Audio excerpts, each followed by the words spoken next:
मूर्ख, मूर्ख जो है वो विष, वह नष्ट तो नहीं होगा किंतु आगे नहीं बढ़ेगा।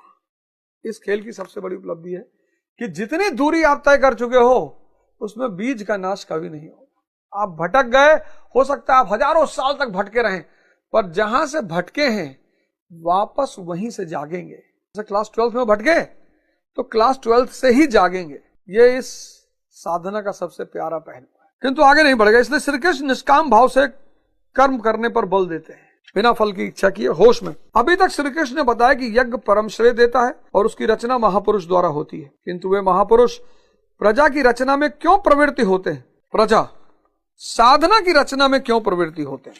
तो जो लोग यज्ञ के रास्ते पर बढ़ रहे हैं और अंत में जो अन्न बचता है, परमात्मा बचता है, ब्रह्म बचता है, उसको हजम करके फिर वो पाप के रास्ते पर, पाप करेंगे ही नहीं, चेतना का गुणधर्म ही नहीं है। लेकिन बहुसंख्यक लोग इस रास्ते पर जब उपलब्धि पाने लगते हैं, भजन करोगे तो उपलब्धि तो शुरू हो जाएगी। जैसे ही दैवी संपदा पैदा होने लगेगी वैसे उपलब्धि भी शुरू हो जाएगी।